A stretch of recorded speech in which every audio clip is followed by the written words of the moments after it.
Bismillah.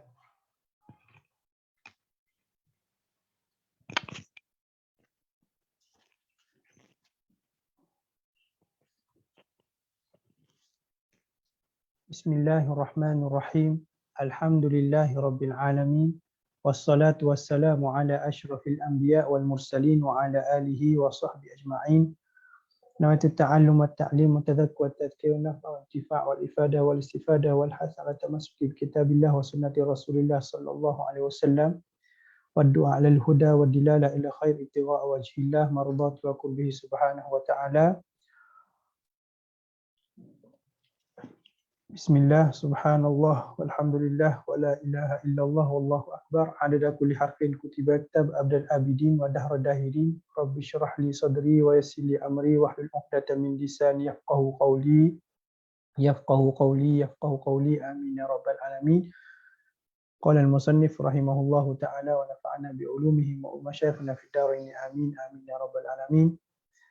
Alhamdulillah, syukur kepada Allah Subhanahu Wa Taala kita dapat teruskan pengajian kitab Ad-Durus An-Nahwiyah pada petang ini. InsyaAllah kita sudah selesai sebelum ini tentang pembahagian fi'il dan pembahagian isim. Seperti yang maklum, kita belajar sebelum ini kalimah itu terbahagi kepada isim, fi'il dan haraf. Kalimah terbahagi kepada isim, fi'il dan haraf.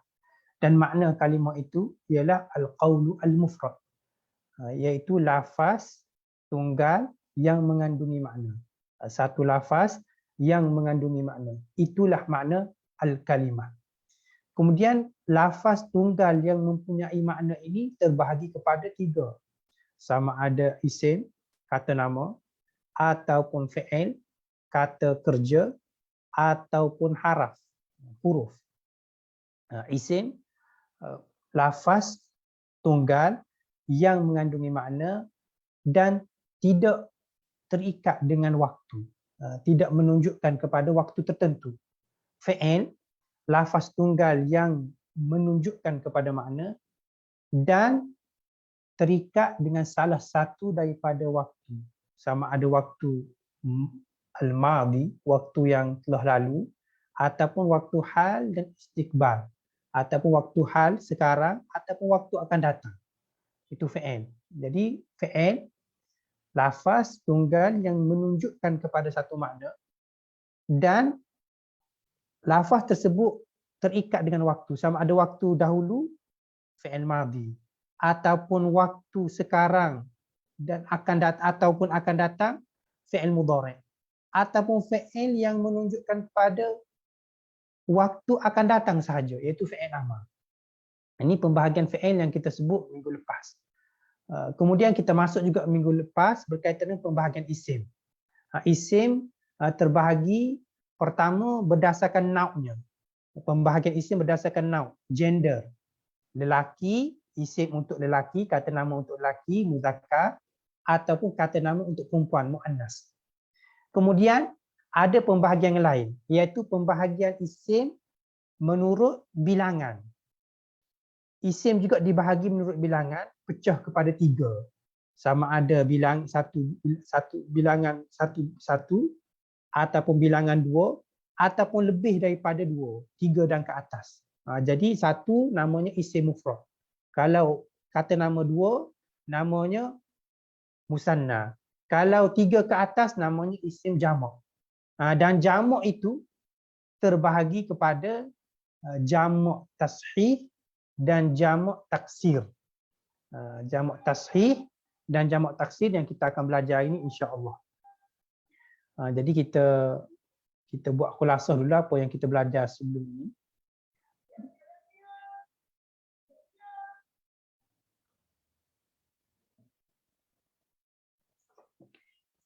Jadi pembahagian kita, okey, kita mula bahagi, kita kata jumlah itu ni, bahasa Arab ini ni, dia terbina daripada kalimah. Jadi al-kalimah. Apa maksud kalimah? Lafaz yang mengandungi makna. Kalimah inilah yang terbahagi kepada 3. Sama ada fi'il, sama ada lafaz yang mengandungi makna itu isim, sama ada lafaz yang mengandungi makna itu harfun, huruf. Kemudian kita sebut dah fi'il ini terbahagi pada 3. Pembahagian fi'il menurut waktu. Ada fi'il fi'il madhi. Okey, fi'il madhi. Sekejap. Bismillah.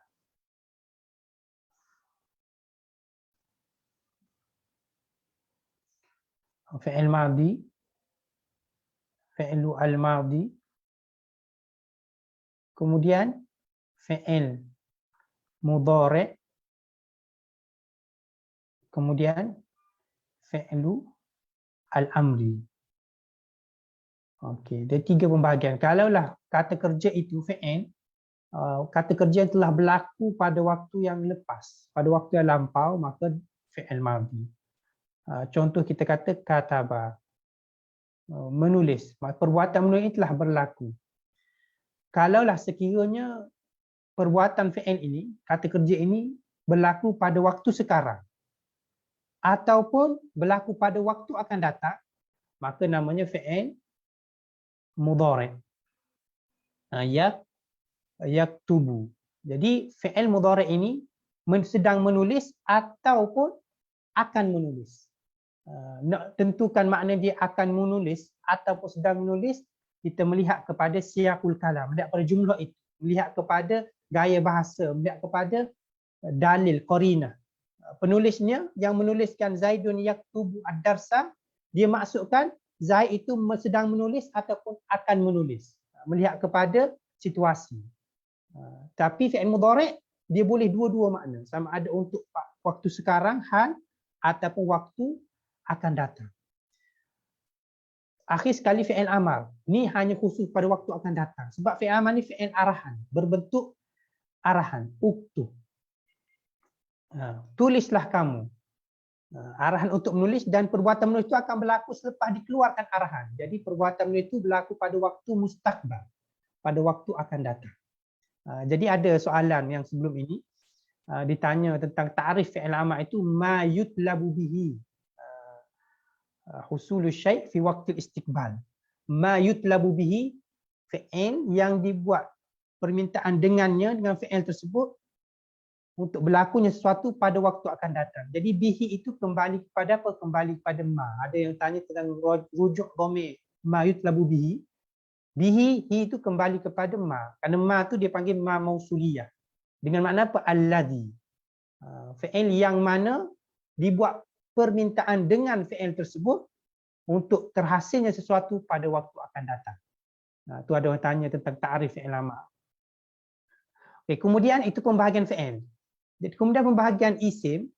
Isim dari sudut nau, pembahagian mengikut. Ini panggil mauridul qismah. Banyak dalam kitab turas, kitab lama, tengok makna apa. Pembahagian mengikut apa? Ini panggil mauridul qismah. Pembahagian mengikut gender, jenis. Lelaki atau perempuan. Ataupun nama lain asasut taksim, asas pembahagian. Jadi isim dibahagikan mengikut nau keluar dua. Sama ada muzakkar ataupun muannas.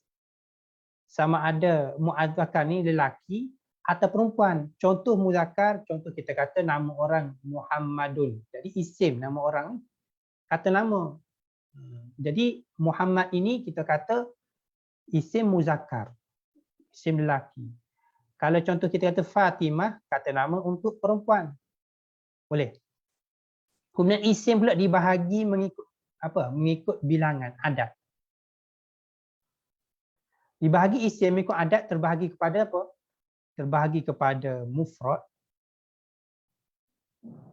ataupun terbahagi kepada musanna ataupun terbahagi kepada jamak. Boleh. Jadi sama ada isim itu mufrad bilangan dia 1, ataupun musanna bilangannya 2, ataupun jamak bilangannya 3 dan ke atas. Jadi pembahagian isim untuk adat dibagi 3. Mufrad contohnya kita kata rajulun, seorang lelaki. Kalau musanna contoh kita kata rajulan, 2 orang lelaki. Jamak contohnya kita kata rijal, beberapa orang lelaki. Ini pembahagian isim mengikut bilangan. Kemudian yang nak kita belajar hari ini, jamak pula. Jamak ni isim dibahagikan mengikut bilangan. Yang jamak ini terbahagi pada dipanggil jam'u tashih. Jam'un tashih. Kemudian jam'u taksir. Ini kita nak sebut hari ni. Jamak tashih ataupun nama lainnya jamak salim lah. Jamak taksir, jamak yang pecah. Jamak tashih, jamak yang tidak pecah. Apa maksudnya? Jamak ni, contoh kita kata, Allahumma salli ala Muhammad, kita kata muslimun. Ni mufrad. Muslimun, seorang muslim. Kita jamakkan dia, maksud kita jadikan dia tu lebih daripada 2 bilangan dia, 3 ke atas. Kita kata apa? Kita kata muslimun. Muslimun, beberapa orang muslim. Maksud bilangannya 3 dan ke atas. Jadi apa lafaz pada mufrad? Mim, sin, lam, mim. Lafaz ni ada atau tidak pada jamaknya? Ada. Mim, sim, lam, mim. Cuma ditambah pada akhirnya waw nun sahaja. Ni dipanggil jamak tashih, jamak yang selamat, jamak salim. Kenapa? Selamat. Perkataan dalam mufrad ada pada jamak. Dia ada jamak taksir. Kita jamakkan dia tapi lafaz pada bentuk mufrad dia berubah. Contoh, kitabun. Sebuah kitab contohnya. Kitabun, sebuah buku. Kita jamakkan dia jadi apa? Kutubun. Kutubun. Ini dipanggil apa ni? Jamak taksir. Nampak? Jamak yang pecah. Taksir ni maksudnya kasar taksiran. Maksudnya pecah. Sebab apa pecah bilangan bentuk mufrad dia? Asalnya kaf, ta, alif, ba. Jadi alif ni hilang. Dan baris berubah. Jadi bila mana berubah bentuknya dan barisnya, maka ketika itu dipanggil jamak taksir. Itu sahaja. Kedua-duanya membawa makna 3 dan ke atas. Bilangan isim yang mempunyai bilangan 3 dan ke atas. Kita masuk kitab kita ini. Bismillah. Allahumma salli ala Muhammad. Aqsamul jam'i. Qala al-musannifun rahimahumullahu ta'ala. Aqsamul jam'i, pembahagian jamak. Jadi isim berdasarkan bilangan terbahagi 3 mufrad, musanna dan jamak. Dan jamak pula dibahagikan pula. Yang qasimul jam'u ila qismain. Terbahaginya jamak kepada 2 kisim. Melihat pada apa asas taksim dia? Mauridul qismah. Asas pembahagian ini melihat kepada adakah jamak itu berubah bentuk dan barisnya daripada mufrad ataupun tidak. Boleh. Jadi yang pertama terbahagi jamak kepada kisim pertama jam'i taksir, jamak taksir. Contoh apa? Fudala wa kutubin wa aklamin. Jadi asalnya apa? Asalnya fadilun. Kemudian dijamakkan fudala. Kutubun.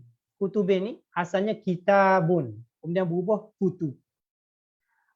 Aklamin asalnya qalamun. Pen. Kemudian berubah kepada aklamun, beberapa pen. Wa jam'i taksir, kisim yang kedua jamak tashih. Contoh fadiluna ataupun fadilina. Ini jamak tashih. Sebab asalnya fadilun, kemudian ia memang berlaku perubahan, tapi perubahan tu hanya dengan menambah. Nampak? Menambah apa? Waw dan nun. Fadilun jadi fadiluna. Fadilun jadi fadilina. Dua-dua ni dipanggil jamak muzakkar salim. Jamak untuk lelaki. Wa fadilatin. Fadilatin. Asalnya fadilatun. Kemudian berubah jadi fadilatin. Jadi kalimah fa, alif, ba, lam sama masih ada ketika kita jamakkan. Asalnya fadilatun, kemudian fadilun tu, lafaz fadilun yang asas tu tidak berubah. Cuma kita tambah alif dan ta saja. Boleh. Ni jamak untuk perempuan, jamak muannas salim. Nanti kita akan sebutlah pada babnya, rinciannya. Cuma yang kita nak tahu di sini ialah ada jamak yang berubah daripada bentuk asal, ada jamak yang tidak berubah daripada bentuk asal, daripada bentuk mufrad. Hanya menambahkan pada akhir sahaja. Fa idza kana li muzakkarin, jika isim itu bagi muzakkar, bagi lelaki, summiya jam'u mudzakkari saliman, maka dinamakan jamak muzakkar salim. Wa idza kana, jika isim yang dijamakkan itu untuk perempuan, summiya jam' muannas salim, maka dinamakan jamak muannas salim. Itu saja. Kemudian musannif pun syarah. Sabaqa laka anna al-isma yakunu mufradan wa musannan wa jam'an. Telah lalu bahawasanya isim itu terbahagi kepada mufrad, musanna dan jamak. Wa naqulu, dan kami katakan di sini, innal jam'a, sesungguhnya jamak ini laisa nau'an wahidan, bukan satu jenis sahaja. Bal huwa nau'ani, bahkan jamak ini sebenarnya terbahagi pada dua jenis. Jenis yang pertama jam'u taksirin, jamak taksir namanya. Wa huwa, apakah ta'rif jamak taksir? Ma taghayyara fihi bina'u mufradihi. Jamak yang berubah, yang berlaku perubahan padanya binaan mufradnya. Binaan mufradnya berlaku perubahan. Binaan tunggalnya berlaku perubahan. Contoh fudala, jamak daripada fadil. Jadi berlaku perubahan. Alif tu kita buang, baris pun berubah. Ataupun kutub, jamak daripada kitab. Kita hazaf alif, kemudian kita ubah baris. Ataupun aklam, pen-pen, jamak daripada kolam. Jadi berubah baris, ditambah hamzah di hadapan dan ditambah alif sebelumnya. Kolam jadi aklam. Kolam satu pen, jadi aklam beberapa pen. Dan isim yang kedua jamak tashih. Wa huwa ma salima fihi bina'u mufradihi.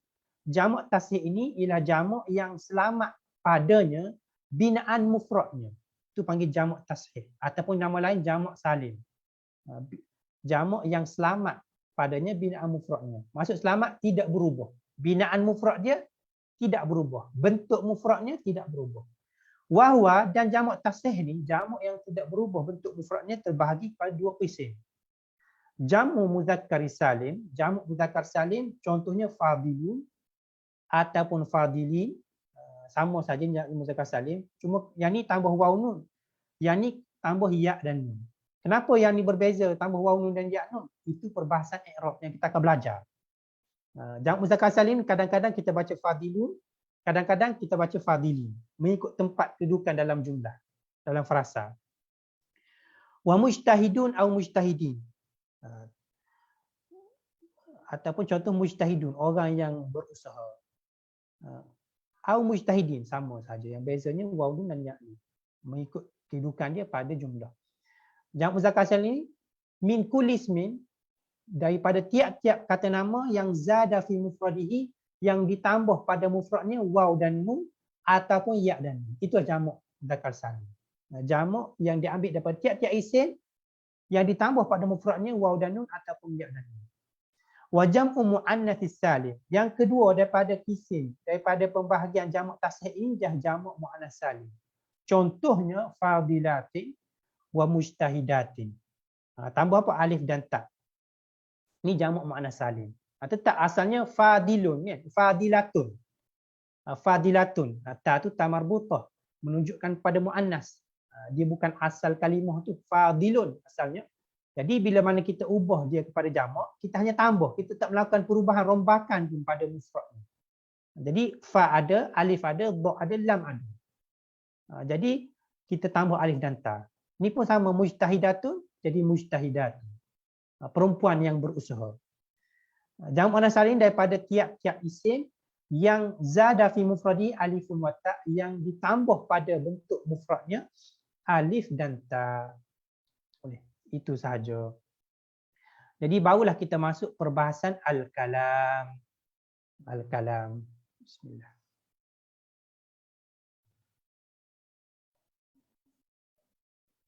Okey, ni jadi pembahagiannya jamak ni terbahagi dua. Jamak tashih. Jamak bagi dua, jamak tashih dan jamak taksir. Dan jamak tashih, jamak salim ni terbahagi dua. Kalau jamak untuk lelaki dipanggil jamak muzakkar salim. Kalau jamak itu untuk perempuan dipanggil jamak muannas salim. Itu saja. Boleh. Ni pembahagian isim. Selesai pembahagian isim. Jadi kita sudah maklum berkaitan dengan kalimah. Sekarang ni kita nak masuk kalam pula. Boleh. Kalimah itu satu kalimah. Satu kalimah. Jadi kita nak masuk kalam pula. Jadi musannif kata kalimah Arabiah, kalimah-kalimah dalam bahasa Arab ni terbina daripada kalimah. Dan satu kalimah terbahagi kepada tiga. Fi'il, isim dan huruf. Kata kerja, kata nama dan huruf. Fi'il terbahagi kepada tiga. Fi'il madhi dan fi'il mudhari' dan fi'il amar.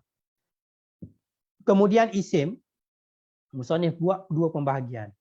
Pembahagian mengikut nauk, gender, jenis. Sama lelaki dipanggil muzakkar, kalau perempuan dipanggil muannas. Isim muzakkar ataupun isim muannas.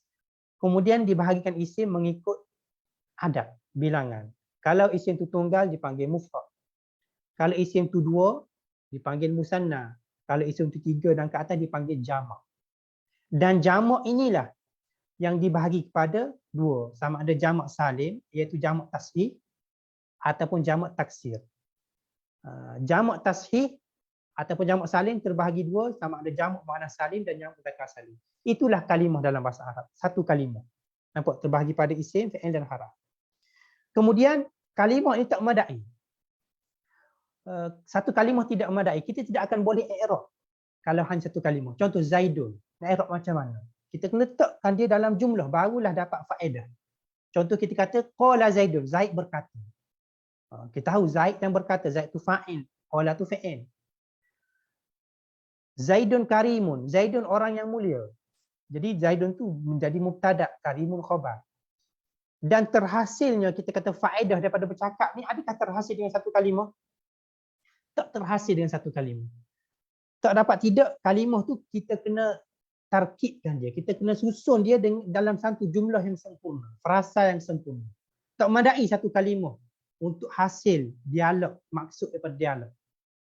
Maksud daripada percakapan ni akan terhasil bila kalimah itu diletakkan dalam frasa yang sempurna. Contoh apa? Zaid, kita pun datangkan satu kalimah yang lain bersama dengan Zaidun karimun. Zaid itu seorang yang mulia. Nampak baru, faham. Kamu nak menyatakan Zaid itu seorang yang mulia. Jadi jumlah lengkap inilah dipanggil kalam. Dipanggil kalam. Kalimah satu, kalam ni yang terbina daripada kalimah. Kalam ni perkara yang dibina daripada kalimah-kalimah yang kita belajar tadi, sama ada isim ataupun fi'il. Paling sedikit isim dan isim. Zaidun qa'imun. Zaid berdiri. Paling sedikit kalam terbina daripada isim dan isim. Ataupun isim dan fi'il. Zaidun zahaba. Zaid telah bertolak, pergi. Nampak? Isim dan fi'il. Ataupun fi'il dan isim. Zahaba Zaidun. Ataupun intalaqa Zaidun. Telah bertolak Zaid. Boleh. Jadi fi'il dan fi'il tidak boleh. Haraf saja pun, haraf-haraf pun tidak boleh. Nampak? Tak dapat tidak, isim perlu ada. Sebab tu isim dia lebih mulia daripada fi'il. Sebab dalam jumlah perlu ada isim. Tak boleh sahaja fi'il sahaja. Kalau ada fi'il mesti ada pembuatnya. Pembuat tu mestilah isim. Sebab itulah dikatakan isim ni diambil daripada lafaz sumugun. Sumugun ni apa? Sumugun maksudnya tertinggi. Sebab dia mengatasi fi'il dan haraf. Sebab dia ni, kalau dia sahaja isim dan isim boleh jadi jumlah. Boleh jadi kalam. Zaidun qa'imun. Tak perlukan fi'il. Tapi fi'il perlukan isim. Boleh? Perlukan isim. Haraf pun sama lah. Haraf tidak mampu untuk berdiri sendiri. Semua perlukan isim. Sebab isim tu, sebab tu dia panggil, dia ambil daripada sumuwun, lafaz isim. Dia ambil daripada sumuwun, di atas tengah pandangan, tertinggi sebab dia mengatasi fi'il dan haraf, kerana dia tak berhajat kepada orang lain. Tapi orang lain berhajat sentiasa pada diri dia. Jadi al-kalam ni lah perkara yang terbina daripada kalimah-kalimah tersebut. Jadi inilah yang kita akan belajar hari ini, insya-Allah. Allahumma salli ala Muhammad. Kita baca kitab.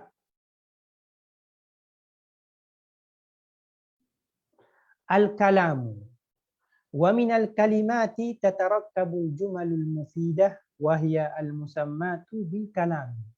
Dan daripada kalimah-kalimah yang kita belajar, tak apa semua makna kalimah, tahu dah pembahagian terbahagi dua 3 kalimah, isim, fi'il ataupun haraf. Daripada kalimah-kalimah itulah terbinanya al-jumalul mufidah, jumlah yang mempunyai faedah. Wahia al-musammah, dan jumlah al-jumal al-mufidah, jumlah frasa yang memberi faedah, itu dinamakan dengan al-kalam. Alimna fi ma sabaq, kita telah ketahui pada pengajian yang sebelum ini, anna jami'al kalimat, kesemua kalimah itu la takhruju an thalathati anwa, tidak keluar daripada 3 jenis sahaja. Ni kita belajar dah sebelum ni. Sama ada al-fi'l, fi'il, kata kerja, wal ismi, isim, kata nama, ataupun wal harfi, ataupun haraf. Wa minal wadih, dan sudah jelas, anna fahmal murad la yakunu bi kalimatin wahidah. Untuk memahami kehendak orang yang bercakap itu tidak terjadi dengan satu kalimah. Li adami kifayatiyah, kerana tidak memadai satu kalimah. Bal la budda li husuli dzalika min kalimataini fa aktsara. Bahkan tidak semestinya li husuli dzalika, untuk menghasilkan kefahaman kehendak orang yang bercakap itu daripada 2 kalimah fa aktsara, dan ke atas. Tidak perlu 2 kalimah dan ke atas. Paling kurang untuk faham murad orang bercakap ni, orang bercakap tu kena datangkan 2 kalimah dan ke atas. Hatta yakuna ma natalaffadhu bihi mufidan faidatan yuqtaddu biha. Agar yakunu ma natalaffadhu bihi, agar apa yang kita lafazkan dengannya itu boleh mufidan, boleh memberi faedah, faidatan yuqtaddu biha, faedah yang boleh diiktibar. Kalau faedah contohnya as-sama'u fawqana ataupun al-ardu tahtana, itu faedah yang tidak diiktibar. Sebab faedah as-sama'u fawqana, langit di atas kita. Wal ardu tahtana, apa? Bumi di bawah kita. Benda tu faedah la yuqtaddu biha. Sebab itulah setengah-setengah ulama, ahli tata bahasa Arab, dia tidak iktibar itu sebagai kalam. Kerana apa? Kerana tidak terhasil faedah dengan percakapannya, kerana benda tu badihi, semua orang tahu. Langit di atas, al-ardu tahtana, bumi di bawah kita. Jadi dia kata untuk menghasilkan kefahaman murad, kehendak mutakalim, kehendak orang yang bercakap, hendaklah dibina daripada 2 kalimah dan ke atas, agar apa yang kita lafazkan ini memberi faedah yang diiktibar. Fal jumlatul murakkabah min kalimataini fa akthar bihaitsu tufidu faidatal maqsudah yuqaulaha al-kalam.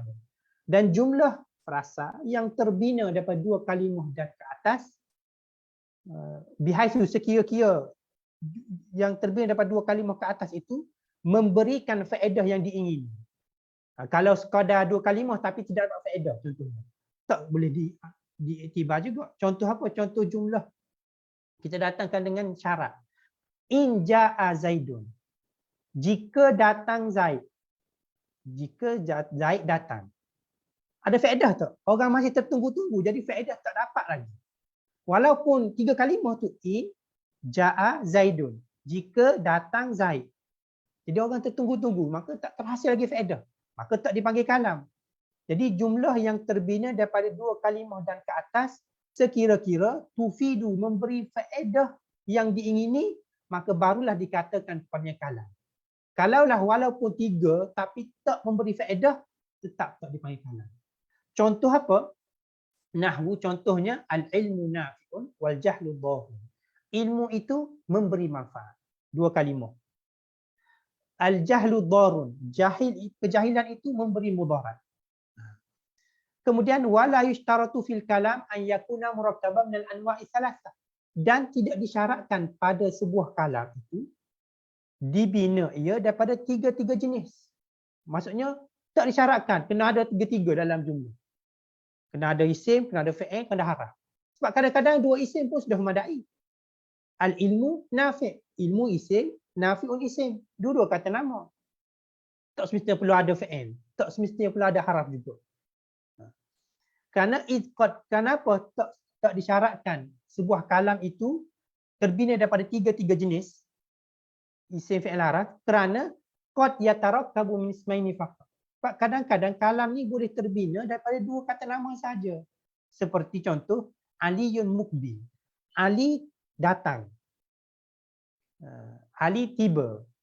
Mukbilun. Mukbil itu isim fa'il, isim juga. Maksudnya Ali seorang yang tiba. Ataupun kadang-kadang kalam itu terbina daripada fi'il dan isim. Kata kerja dan kata nama. Contoh fadha naharun.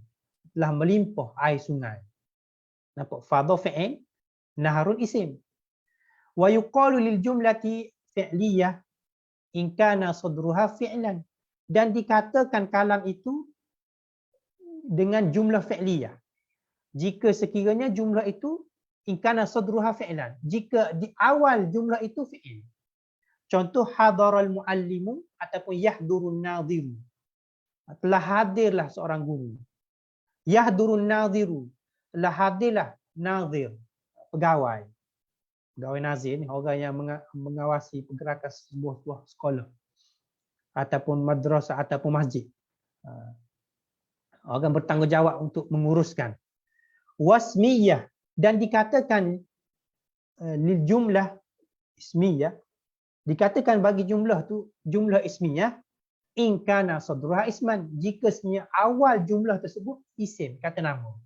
Nahwu contoh al-ustazu waqifun wan nadhiru yufattishu. Guru itu tengah berdiri, waqif. Wan nadhir dan nazir yufattish, sedang memeriksa sekolah. Sekolah memeriksa masjid, ada nazir masjid, ada nazir sekolah. Jadi nazir itu sedang yufattishu, sedang memeriksa keadaan sebuah institusi, sekolah ataupun madrasah ataupun masjid lah. Jadi jumlah ni ataupun kalam ni terbahagi dua, sama ada jumlah ismiyah ataupun jumlah fi'liyah. Boleh. Kalau dimulakan dengan isim maka jumlah ismiyah. Kalau dimulakan dengan fi'il maka jumlah fi'liyah. Okey, terakhir sekali kita buat khulasah. Kalam ni terbina daripada Bismillahirrahmanirrahim. Kalam ni terbina daripada kalimah. Kalam ni jumlah yang terbina daripada kalimah. Dan kalam ni terbahagi sama ada jumlah ismiyah ataupun jumlah fi'liyah. Jadi mana-mana jumlah ini sahaja, jumlah ismiyah ataupun jumlah fi'liyah. Jumlah ismiyah dimulakan dengan isim. Isim. Jumlah fi'liyah dimulakan dengan fi'il. Cantumlah isim campur isim tu. Contoh al-ilmu nafi'un. Ataupun fi'il campur isim, contohnya hadara al-ustazu, telah hadir ustaz. Jadi bila mana dimulakan dengan fi'il, telah hadir ustaz, fi'il madhi kan, telah hadir seorang ustaz tu. Jadi sekarang ni dipanggil jumlah fi'liyah. Kalau dimulakan dengan isim, al-ilmu, kata nama, maka jumlah ismiyah. Ini pembahagian yang masyhur lah. Walaupun ada setengah ulama' dia bahagikan jumlah tu kepada beberapa jumlah lain. Contohnya Zamakhsyari, ulama' besar dalam bahasa Arab, dia bahagi pada 4 jumlah. Ini boleh lah buat tambahan. Az-Zamakhsyari ni dia bahagi pada 4 jumlah. Jumlah ismiyah, jumlah fi'liyah, kemudian jumlah syartiyah, kemudian jumlah zarfiyah. Ni pembahagian jumlah mengikut Zamakhsyari. 4 bagi dia, bukan 2 sahaja. Ibnu Hisham, contoh Ibnu Hisham, dia bahagi 3. Dalam kitab Munglil Labib, dia bahagi 3 Ibnu Hisham. Jumlah ni dia kata jumlah ismiyah. Kemudian jumlah fi'liyah.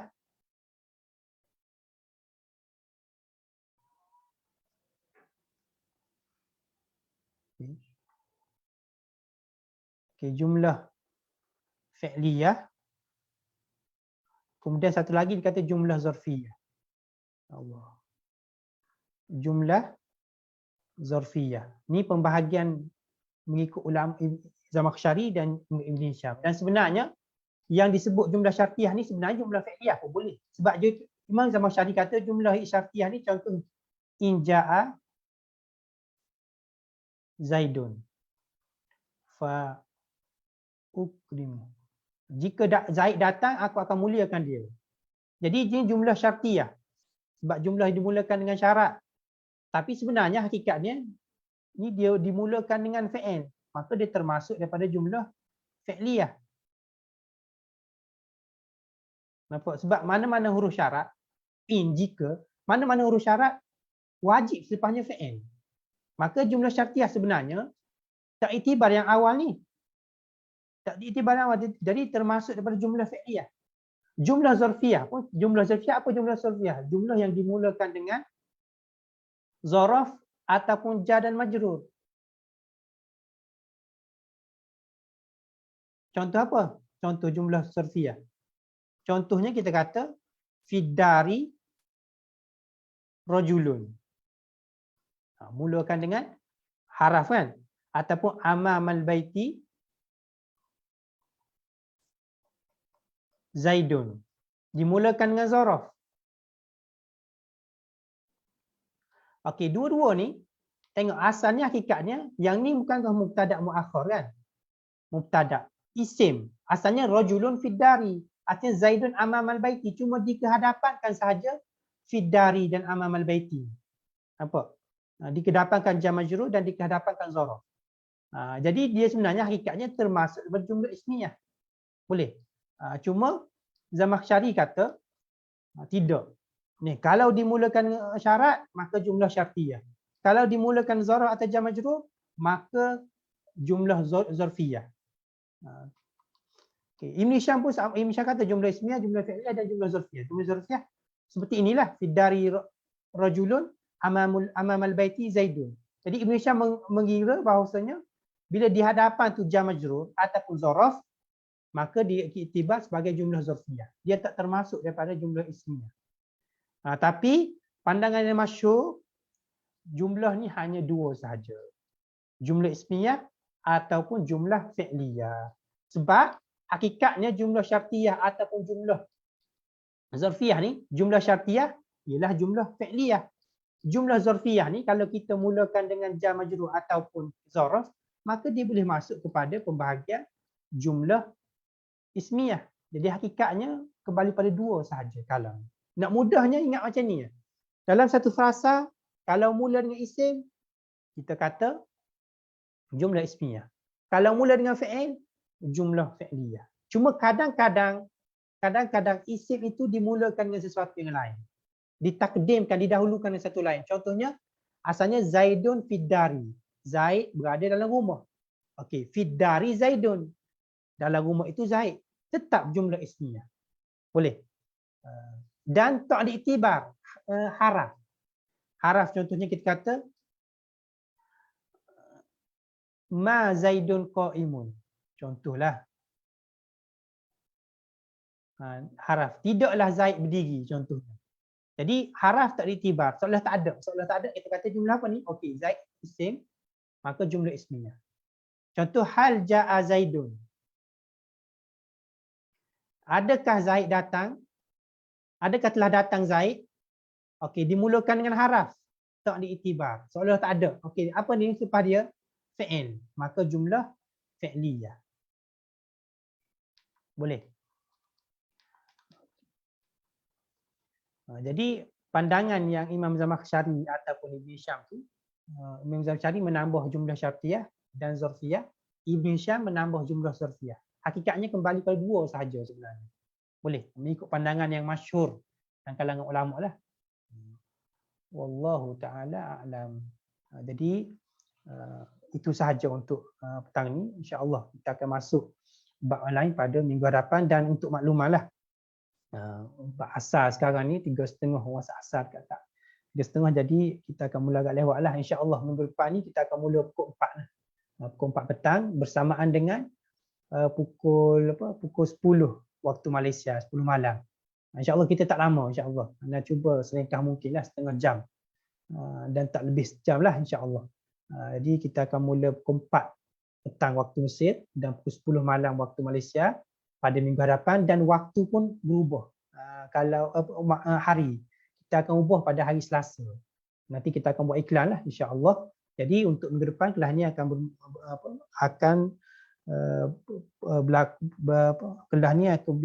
kelas ni pada pukul 4 petang waktu Mesir atau 10 malam waktu Malaysia, dan pada hari Selasa, insya-Allah.